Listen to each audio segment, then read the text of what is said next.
Halo, assalamualaikum. Bintang kelas hadir lagi. Kali ini saya akan bahas-bahas soal kiriman dari siswa-siswa saya yang ada di grup.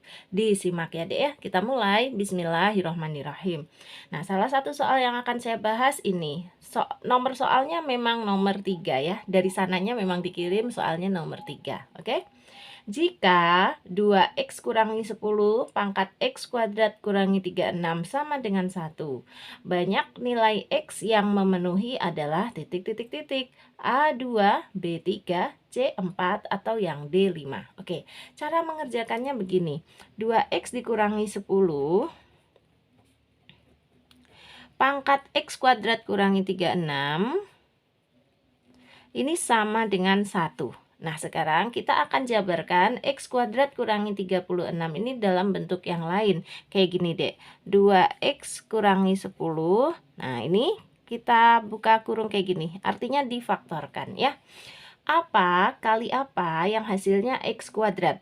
Tentu saja x kali x. Terus, berapa kali berapa yang hasilnya min 36? Tentu saja min 6 kali positif 6. Ya kan? Min 6 kali positif 6 adalah min 36.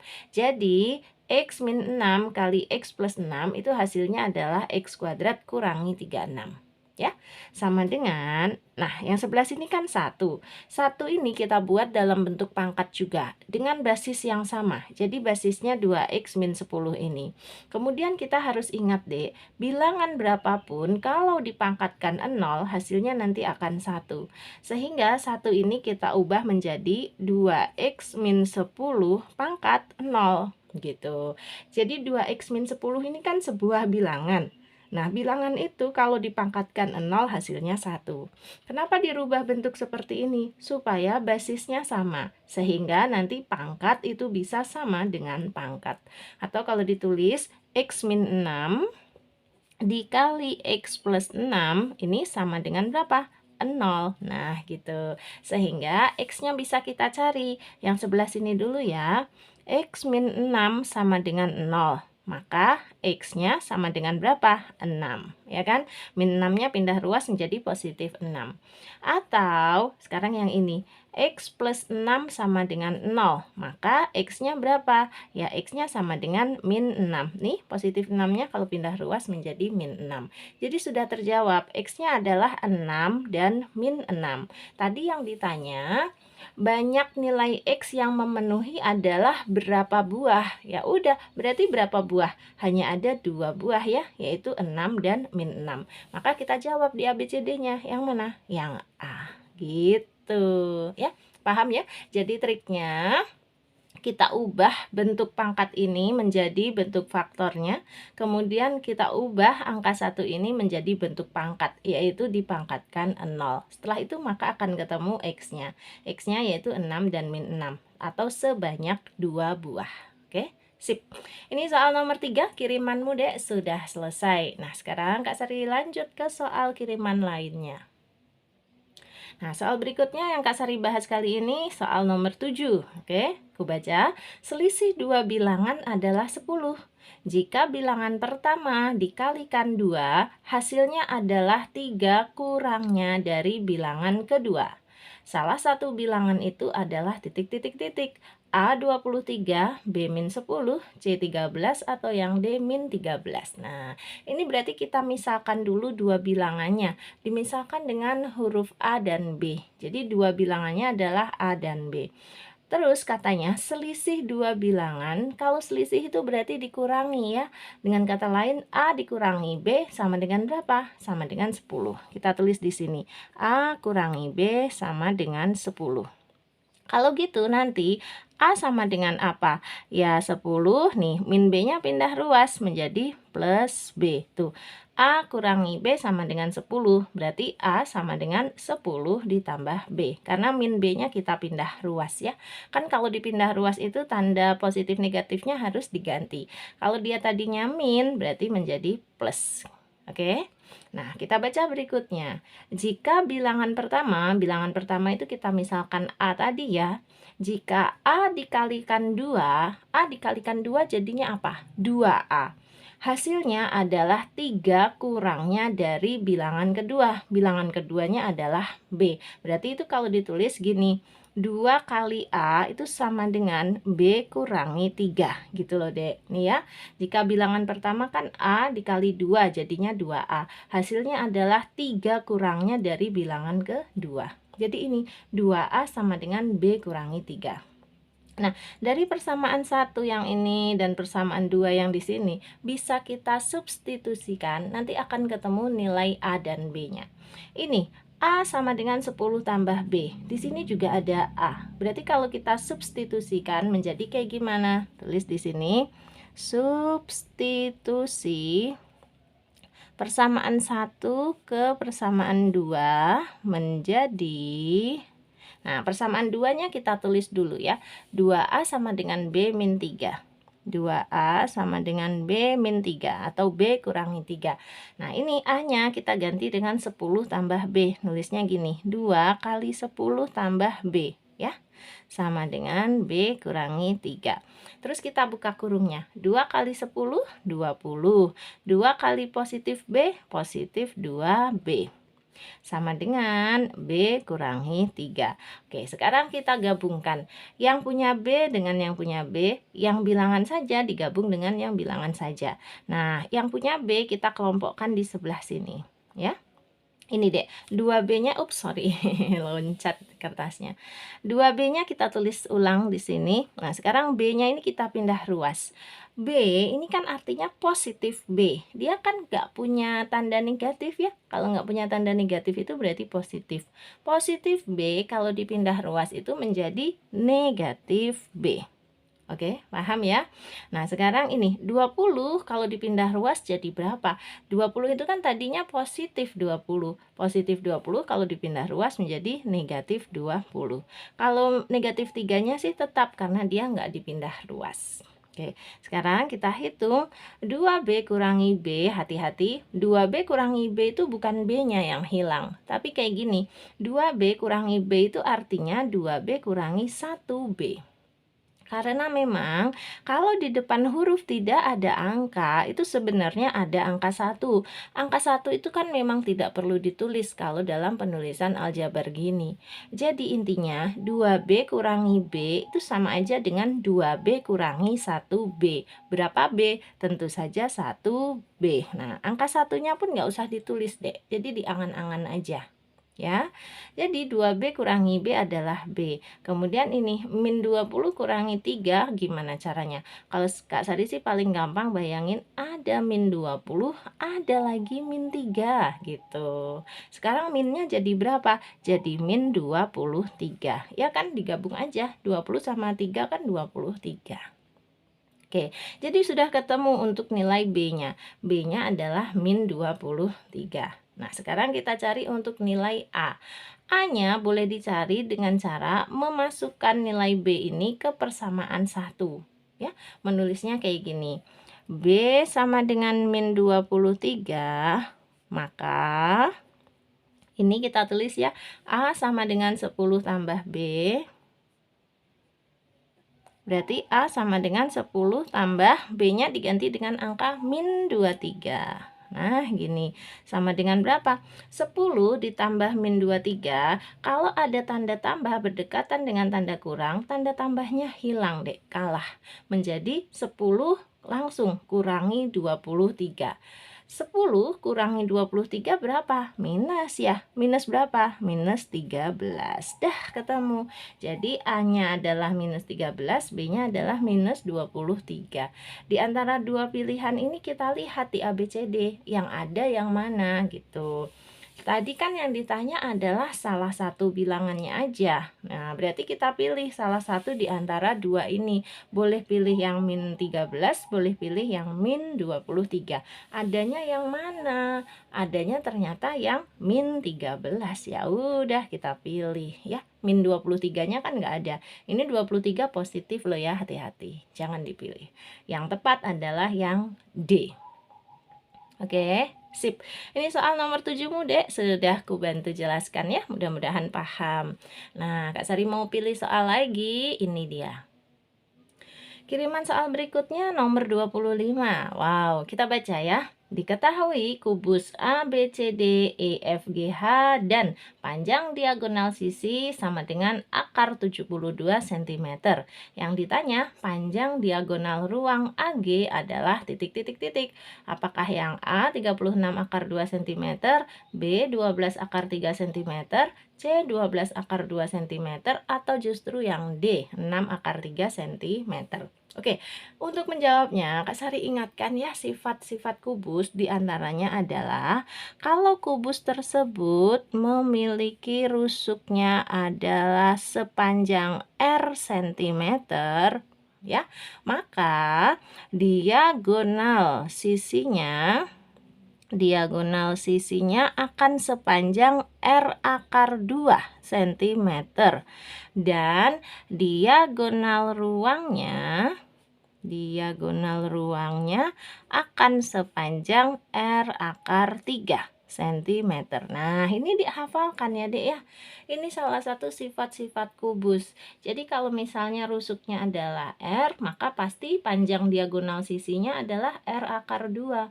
Terus panjang diagonal ruangnya adalah R akar 3. R ini bisa diganti bilangan. Nah, bilangan 2, bilangan 7, bilangan 9, bebas. Pokoknya misalnya di sini 7, ya, panjang rusuknya 7. Berarti panjang diagonal sisinya ya 7 akar 2. Panjang diagonal ruangnya ya 7 akar 3 dan seterusnya. Nah, punya kita yang diketahui adalah panjang diagonal sisi sama dengan akar 72 cm. Kalau gitu ini kita rubah dulu bentuk akarnya. Gini tulis ya. Yang diketahuinya diagonal sisi sama dengan akar 72 cm. Nah, akar 72 ini bisa kita pecah menjadi akar 36 kali akar 2, ya kan? Akar 36 kali akar 2 benar dong akar 72. Terus akar 36 berapa? Akar 36 adalah 6 kali akar 2 berapa? Akar 2 ya tetap akar 2.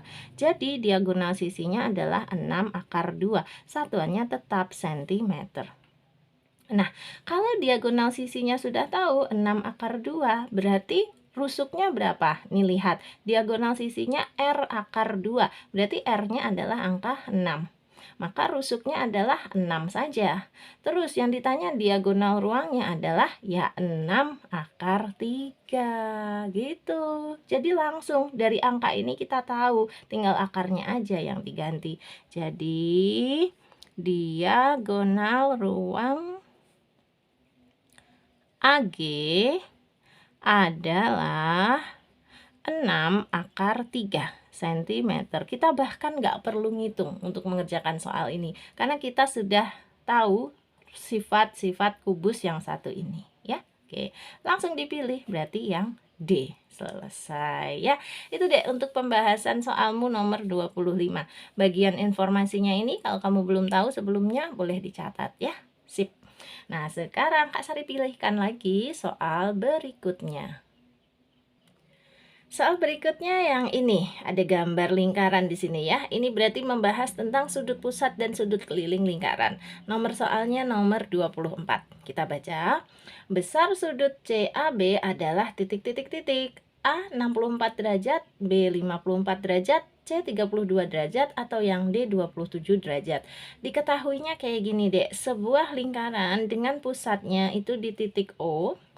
Kemudian besar sudut COD ya, C ke O ke D, ini besar sudutnya 116 derajat. Nah, yang ditanya adalah besar sudut CAB. CAB itu mana? C ke A ke B. Berarti yang di sini. Besar sudutnya berapa? Oke.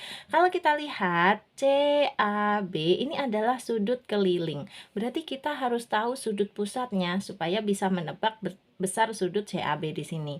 Sudut pusatnya yang mana? Startnya harus dari C, finishnya harus di B supaya sama. Tadi kan CAB itu startnya di C, finishnya di B.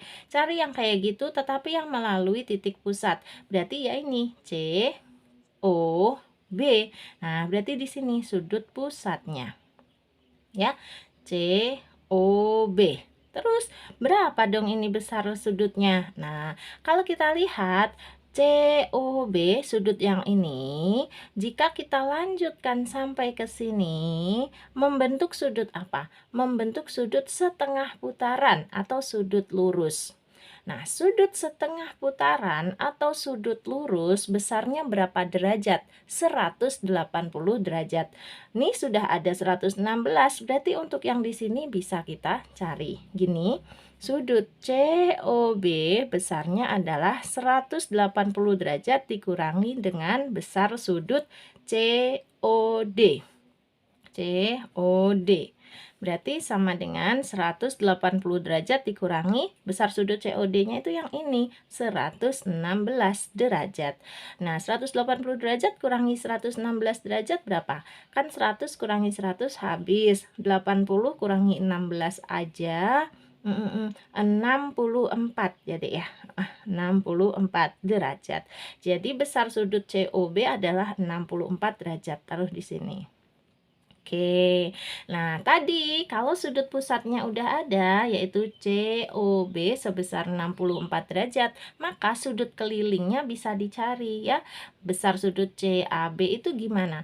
Hubungan antara sudut pusat dengan sudut keliling adalah sudut keliling itu setengahnya dari sudut pusat. Jadi kalau dituliskan gini, sudut CAB itu sama dengan setengah dari sudut COB atau sama dengan setengah kali, nah besar sudut COB tadi berapa? Ini masih ada ya, 64 derajat.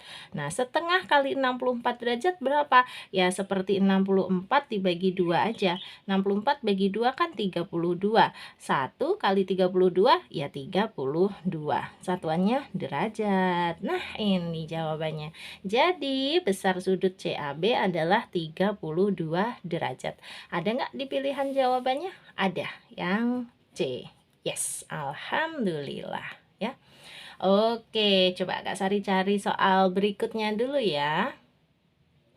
Oke, soal berikutnya yang ini deh. Kalau kita lihat di sini ada segi 4 PQRS. Nah, kalau dilihat sekilas bentuknya jajar genjang ya. Oke, di sini sudut S ada 65 derajat, sudut Q masih sebesar A, sudut R masih sebesar B. Yang diminta tentukan nilai dari A dan B. Oke, kalau gitu kita harus tahu sifat jajar genjang. Sifat jajar genjang adalah sudut yang berhadapan besarnya sama. Kak Sari tulis ya, sudut yang berhadapan besarnya sama. Oke, berarti kalau gitu sudut S ini kan berhadapan dengan sudut Q, maka kedua sudut ini berhadapan sehingga besarnya sama. Jadi bisa langsung ketebak A-nya sama dengan berapa? Sama dengan 65 derajat. Jadi langsung A sama dengan 65 derajat. Yes, sudah terjawab satu. Nah, sekarang untuk yang B ada sifat lagi kayak gini deh. Sudut yang berdekatan pada jajar genjang ya, jumlahnya adalah 180 derajat.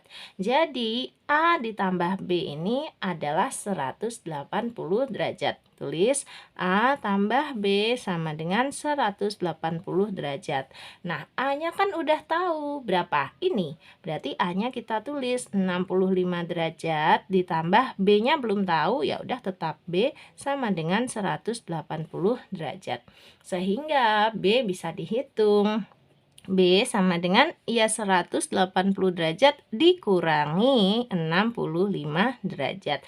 Sama dengan berapa, Dek? Biasa aja 180 dikurangi 65. Yaitu 115 derajat. Dah ketemu.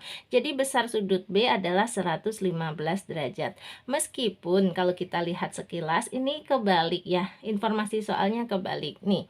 Sudut S ini adalah sudut tumpul. Sudut tumpul itu lebih dari 90 derajat. Jadi harusnya sudut S ini enggak 65 dong ya.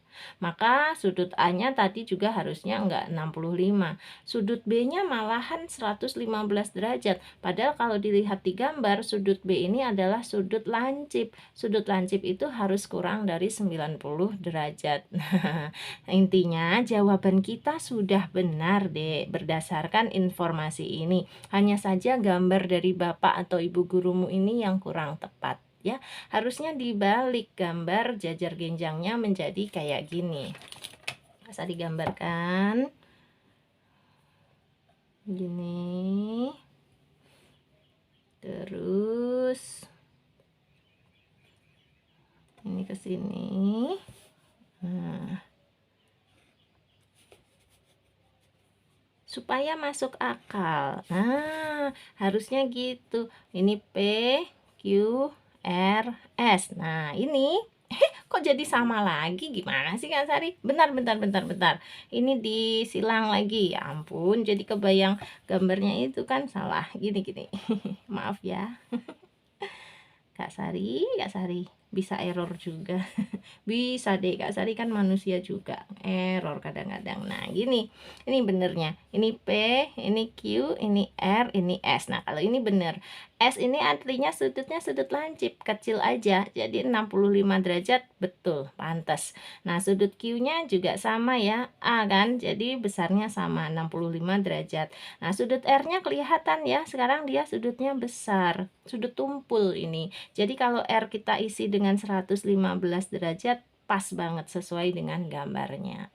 Kalau gambarnya masih kayak gini atau masih kayak gini, ya masih nggak pantas, nggak pas dengan jawaban yang kita temukan. Ya deh ya, harusnya gambarnya diralat, miringnya seperti ini jadinya. Oke, tapi nggak masalah. Intinya kamu harus bisa mengerjakan soal-soal seperti ini ya kalau dikasih tahu salah satu informasi sudutnya ya.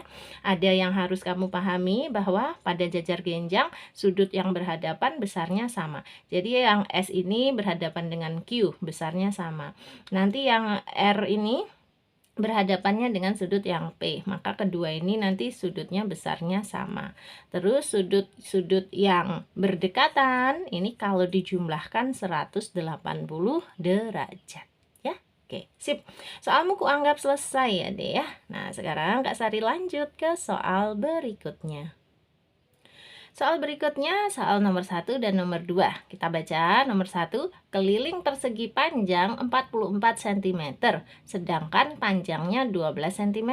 Yang ditanya tentukan luasnya. Oke, langsung aja untuk memudahkan, coba kita gambar sebuah persegi panjang. Sederhana aja, nggak usah terlalu besar. Yang penting kita bisa meletakkan ukurannya di sini. Nah, ini persegi panjangnya. Diketahui kelilingnya 44 cm, sedangkan panjangnya 12 cm. Panjangnya itu berarti yang sisi panjang ini. Ini 12 cm. Nah, kalau sebelah bawah 12 cm, berarti atas berapa? Ya sama, 12 cm juga. Nah, sekarang yang kanan sama yang kiri berapa? Gini caranya. Kan tadi katanya kelilingnya 44 cm. Keliling persegi panjang itu rumusnya adalah panjang ditambah lebar ditambah panjang ditambah lebar. Jadi kalau ditulis panjang tambah lebar tambah panjang tambah lebar sama dengan 44. Nah, panjangnya sudah tahu 12. Jadi kita tulis 12 ditambah lebarnya belum tahu. Ya udah tetap lebar. Ditambah panjang lagi yang ini 12 lagi ditambah lebar lagi ya sama dengan 44. Nah ini 12 tambah 12 kan bisa dihitung. 12 tambah 12 adalah 24. Ditambah lebar sekarang lebarnya jadi berapa? Jadi 2. Kita tulis 2 lebar. Sama dengan 44. Nah kalau mau menghitung 2 lebar sama dengan ya 44 dikurangi 24. Berapa? Berarti 44 dikurangi 24 adalah 20. Nah, 2 lebar sama dengan 20. Kalau gitu lebarnya aja sama dengan berapa? Ya 20 dibagi 2. 20 bagi 2 adalah 10. Satuannya cm. Jadi lebarnya di sini adalah 10 cm, yang sebelah sini juga 10 cm. Coba kita cek. 12 tambah 10 tambah 12 tambah 10. 12 tambah 12 aja 24. 10 tambah 10 20. Nah, 24 tambah 20 pas banget 44. Jadi sudah ketemu ya ukuran lebarnya 10 cm. Apakah lebarnya yang ditanya? Bukan, yang ditanya adalah luasnya. Nah, kalau persegi panjang sudah tahu ukuran panjangnya, sudah tahu ukuran lebarnya, maka luasnya gampang aja bisa dihitung. Luas persegi panjang rumusnya apa? Kak Sari tulis di bawahnya sini. Luas rumusnya adalah panjang kali lebar, gitu doang. Sehingga sama dengan panjangnya berapa? 12 dikali lebarnya berapa? 10. Nah, 12 kali 10 berapa dong? 120. Satuannya cm persegi ini ya. Jadi, luas persegi panjang tersebut adalah 120 cm persegi. Oke, terjawab ya, itu untuk soal nomor 1. Nah, sekarang ini ada soal nomor 2-nya. Tentukan luas persegi yang kelilingnya 100 cm. Oke, kalau gitu kita gambar aja sebuah persegi. Menggambarnya simple aja deh, kayak gini. Ini kita buat sebuah persegi, kecil aja nggak apa-apa. Nah, pokoknya udah kayak kebentuk sebuah persegi gitu ya. Oke. Nah, gini ya. Ini sebuah persegi. Katanya kelilingnya adalah 100 cm. Keliling persegi itu caranya sisi tambah sisi tambah sisi tambah sisi. Nah, karena panjang keempat sisi pada sebuah persegi itu sama, maka panjang sisinya itu bisa dicari dengan cara gini. Panjang sisi sama dengan keliling dibagi 4. Per 4 itu artinya bagi 4. Berarti sama dengan kelilingnya berapa tadi? 100 dibagi 4. 100 dibagi 4 adalah 25. Satuannya cm, karena di sini juga cm. Apakah itu yang ditanya panjang sisinya? Bukan, yang ditanya adalah luasnya. Berarti kalau di sini kita tulis panjang sisinya 25 cm, luasnya gampang hitungnya. Kita masukkan rumus luas persegi. Luas persegi rumusnya adalah sisi kali sisi. Gitu. Nah, berarti sama dengan berapa? Sisinya kan 25. Berarti ya 25 kali 25. 25 kali 25 adalah 625. Satuannya cm persegi. Sudah ketemu ya. Jadi untuk soal nomor 2, luas persegi tersebut adalah 625 cm persegi. Oke, berarti soal nomor 2 ini juga sudah selesai ya, Dek ya. Nah, sekarang videonya Kak Sari sudahin dulu. Nanti soal-soal berikutnya akan kubuatkan pembahasannya di video yang terpisah ya. Karena video yang ini sudah berdurasi 28 menit. Oke? Pokoknya ditunggu aja. Nah, sekarang Kak Sari pamit dulu. Kalau kamu suka dengan video ini, silahkan like, komen, dan share ke teman-temanmu. Terus, kalau kamu belum subscribe channel ini, boleh subscribe. Oh iya, buat adik-adik yang lain yang juga melihat video ini, untuk kamu yang ingin request pembahasan soal seperti ini juga, langsung aja chat ke 081 456 10 9 870. Nanti caranya kamu itu gabung ke grupnya Kak Sari, Dek. Ya, terus tanya jawab soalnya itu di dalam grup. Nah, kalau Kak Sari punya waktu luang terus tahu ilmunya, setiap soal yang kamu tanyakan akan kubuatkan video pembahasannya seperti ini ya. Meskipun tidak seluruh soalnya ya, jadi Kak Sari pilih-pilih aja yang sekiranya perlu Kak Sari bahas gitu ya. Intinya gabung aja dulu ke grupnya Kak Sari, ke nomor ini ngechatnya. Nah, grupnya Kak Sari itu ada 2 macam, ada yang gratis dan ada juga yang berbayar. Jadi kamu boleh pilih mau digabungkan ke dalam grup yang mana. Oke? Dah, sekarang Kak Sari pamit dulu ya. Sampai ketemu lagi di video-video berikutnya. Assalamualaikum warahmatullahi wabarakatuh.